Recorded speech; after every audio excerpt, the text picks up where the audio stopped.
जिस तरह से आपको ये बॉम्बे से घाटकोपर से लेके गए थे और यहाँ से लेके गए वहाँ तक, उसके बाद तक 8 महीने तक पुलिस कस्टडी, इन्वेस्टिगेशन, एटीएस, क्या बर्ताव रहा उनका आपका, तो मतलब कैसा रहा? अस्सलामुअलैकुम वरहमतुल्लाहि वबरकातुहू। जी हाँ दोस्तों और साथियों, आज के इस वीडियो में मैं आपको मुफ्ती सलमान अजहरी साहब का पहला इंटरव्यू, यानी कि जेल से आने के बाद मुफ्ती सलमान अजहरी साहब ने जो पहला इंटरव्यू दिया है वो आज हम आपके सामने पेश करने वाले हैं। क्या क्या मुफ्ती सलमान अजहरी साहब ने बातें की हैं, उनके साथ जेल में किस तरीके का बर्ताव किया गया, और साथ ही साथ उन्होंने ये भी बताया कि मुफ्ती सलमान अजहरी साहब जिस वीडियो में लड़ खड़ाते हुए चल रहे थे उसका जो है क्या रीज़न था, क्या उसकी वजह थी। सारी हकीकत आज के इस वीडियो में आपको मालूम चल जाएगी। इसलिए आपसे गुजारिश ये है कि इस वीडियो को पूरा देखें और अपने दोस्तों में शेयर करें, ताकि मुफ्ती सलमान अजहरी साहब के साथ जेल में क्या हुआ, किस किस तरीके की वारदात हुई, किस किस तरीके का जो है मामला पेश आया, सारा का सारा मुफ्ती सलमान अजहरी साहब ने जो है बताया। और जो है मुफ्ती सलमान अजहरी साहब का ये पहला इंटरव्यू है जो कि जेल से आने के बाद का है। आइए सबसे पहले हम इस वीडियो को देखते हैं। अस्सलाम वालेकुम सलमान साहब। वालेकुम अस्सलाम वरहमतुल्लाहि ताला वबरकातुहू। सलमान साहब, क्या क्या कहना चाहोगे आप? 8.5 महीना आपको जो है बंदिश में रखा गया।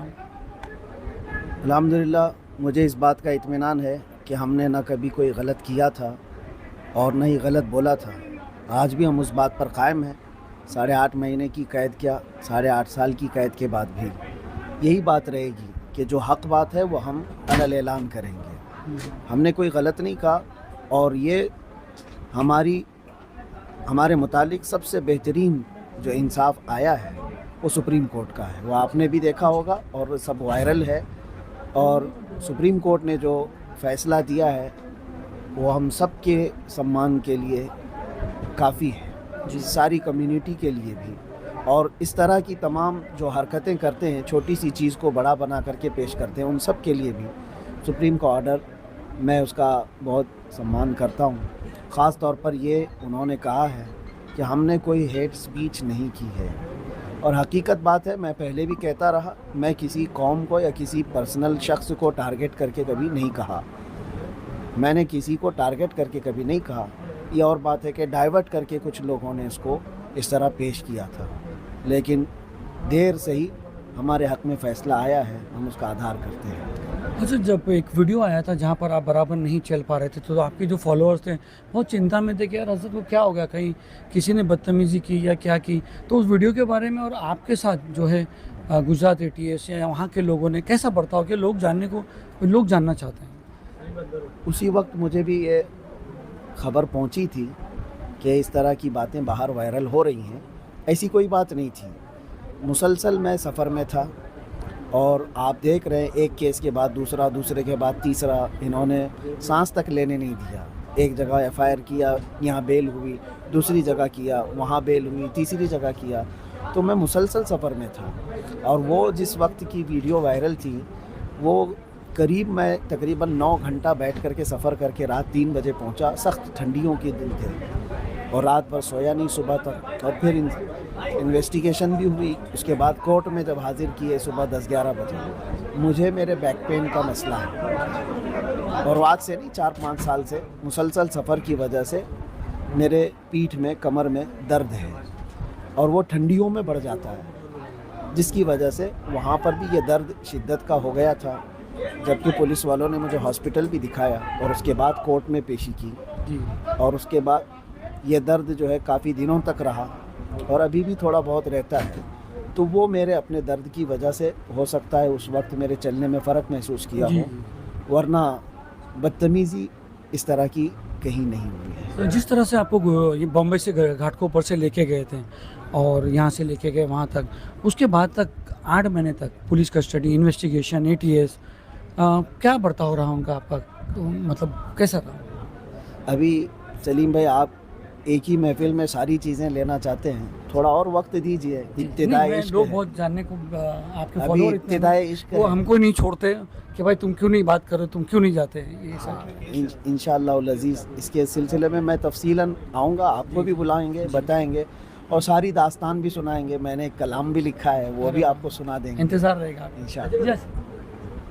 जेल में आपके साथ कैदियों का क्या व्यवहार रहा? बहुत अच्छा, जैसे कैदियों का कैदियों के साथ होता है वैसे ही था, लेकिन साथ ही अल्हम्दुलिल्लाह एक इज़्ज़त का मामला भी रहा। इज्जत। हाँ, ये और बात है कि आप में से अगर किसी का कोई टच है या कोई ताल्लुक़ है तो वहाँ जा कर के मालूम भी कर सकते हैं कि वो चाहे हिंदू हों कि मुस्लिम हों, सबके साथ हमारे अच्छे ताल्लुक़ात थे और सब इज़्ज़त करते थे और सब साथ में रहे। कभी 8 महीनों में कोई ऐसा खलफशार नहीं हुआ और कोई वहाँ ऐसे इंतशार की बात नहीं आई। अगर हम इसी तरह भड़काऊ मामलात किए होते बाहर भी तो जेल में भी ये सारी चीज़ें होती जी हैं, सही कहा। क्योंकि जेल में तो सारी कम्युनिटीज़ होती हैं और ख़ास तौर पर वहाँ पर किसी की इस तरह की पकड़ भी नहीं होती, सारे क्राइम किए हुए बादशाह होते हैं जी और लड़ने मरने को तो एक पाँव पे खड़े रहते हैं, लेकिन अल्हम्दुलिल्लाह कभी ऐसी नौबत नहीं आई, इसलिए कि हम वहाँ पर भी मोहब्बत का पैगाम फैलाते रहे। जी, आपके फॉलोअर को कोई संदेश देना चाहते हो? बस हम यही कहना चाहते हैं कि हालात से घबरा कर और हालात से डर कर के हम हक बात कहना नहीं छोड़ेंगे। एक चोर ने मुझे नसीहत किया जो तकरीबन 16 या 17 मरतबा चोरी के केस में अंदर आया अच्छा। और उसका मामूल है। मैं ये नहीं कहता कि चोरी अच्छी चीज़ है, लेकिन उनका पेशा है, आते हैं जाते हैं, आते हैं जाते हैं। तो उसने मुझसे ये कहा था कि हम इतनी मरतबा जेल आए गए लेकिन चोरी छूटती नहीं है और आप एक बार जेल आकर के हक बात बोलना मत छोड़ना। क्या बात है, माशाल्लाह, बस। तो ये बात हमें दिल पे लगी और अच्छी बात है कि हम कोई ऐसा गुनाह करके या क्राइम करके तो नहीं आए थे। या और बात है कि उसको डाइवर्ट कर दिया गया है। इंशाअल्लाह अज़ीज़ वक्त आएगा वो भी समझ जाएंगे, हम भी समझ जाएंगे इंशाअल्लाह। आज हालात इलेक्शंस के बहुत अलग हो रहे हैं, तो क्या लगता है आपको, मतलब कुछ कहना चाहोगे इसके ऊपर कि जब कोर्ट हम के ऑर्डर है? जब हम आएंगे तो इंशाअल्लाह उस पर भी बात करेंगे। भाई खल्ला से आपको भी कॉन्टेस्ट करने के वास्ते मतलब यहाँ के लोगों ने ऑफर दिया था और आपने हामी भी भर ली थी, फिर एंड मौके पर जो है आपने इनकार कर दिया, उसकी क्या वजह थी? ये तो आप लोगों की मोहब्बत या आप लोग मदनपुरा वाले होंगे जो एक रात में दूल्हा बना देते हैं।